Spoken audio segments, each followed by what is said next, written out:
ಸಚಿವ Krishna Byregowda full active ಆಗಿದ್ದಾರೆ. ಬೆಂಗಳೂರು ನಗರ ಅಭಿವೃದ್ಧಿ ಸಚಿವ ಕೃಷ್ಣ ಬೈರೇಗೌಡ ಫುಲ್ ಆಕ್ಟಿವ್ ಆಗಿದ್ದಾರೆ. ಜಿಬಿಎ ಕೇಂದ್ರ ಕಚೇರಿಯಲ್ಲಿ ಮಹತ್ವದ ಮೀಟಿಂಗ್ ಹಮ್ಮಿಕೊಂಡಿದ್ದಾರೆ. ಕೃಷ್ಣ ಬೈರೇಗೌಡ ನೇತೃತ್ವದಲ್ಲಿ ಅಧಿಕಾರಿಗಳ ಸಭೆ ನಡೀತಾ ಇದೆ. ಕಸದ ಸಮಸ್ಯೆ ಇರಬಹುದು, ಘನತ್ಯಾಜ್ಯ ನಿರ್ವಹಣೆ ಕುರಿತು ಮಹತ್ವದ ಸಭೆ ನಡೀತಾ ಇದೆ ಎನ್ನುವ ಮಾಹಿತಿ ಲಭ್ಯವಾಗ್ತಾ ಇದೆ.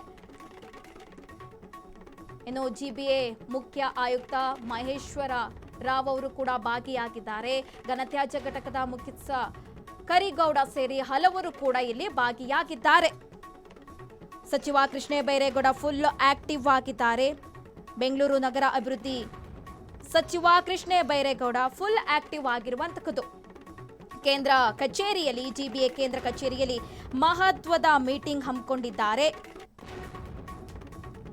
ಕಸದ ಸಮಸ್ಯೆಗೆ ಬ್ರೇಕ್ ಹಾಕಲು ಕೂಡ ಎಲ್ಲ ರೀತಿಯ ಸಭೆ ಕೂಡ ನಡೆಸ್ತಾ ಇದ್ದಾರೆ. ಘನತ್ಯಾಜ್ಯ ನಿರ್ವಹಣೆ ಕುರಿತು ಕೂಡ ಚರ್ಚೆ ನಡೀತಾ ಇದೆ ಅಂತ ಕೂಡ ತಿಳಿದು ಬಂದಿದೆ. ಇನ್ನು ಸಭೆಯಲ್ಲಿ ಆಯುಕ್ತ ಮಹೇಶ್ವರ ರಾವ್ ಕೂಡ ಭಾಗಿಯಾಗಿದ್ದಾರೆ. ಹಾಗೆ ಘನತ್ಯಾಜ್ಯ ಘಟಕದ ಮುಖ್ಯಸ್ಥ ಕರಿಗೌಡ ಸೇರಿ ಹಲವರು ಕೂಡ ಭಾಗಿಯಾಗಿದ್ದಾರೆ. ಬೆಂಗಳೂರಿನಲ್ಲಿ ಕಸ ನಿರ್ವಹಣಾ ಕ್ರಮ ಪರಿಶೀಲನೆಯಾಗಬೇಕು, ಹೊಸ ಟೆಂಡರ್ ಪ್ರಕ್ರಿಯೆ ಸೇರಿ ಹಲವು ವಿಚಾರಗಳ ಕುರಿತು ಚರ್ಚೆ ಆಗಬೇಕು. ಹಾಗೆ ಬೆಂಗಳೂರು ಸ್ವಚ್ಛವಾಗಿಡಲು ಯೋಜನೆ ರೂಪಿಸುವಂತೆ ಅಧಿಕಾರಿಗಳಿಗೆ ಕೂಡ ಇಲ್ಲಿ ಸೂಚನೆ ನೀಡಲಾಗಿದೆ.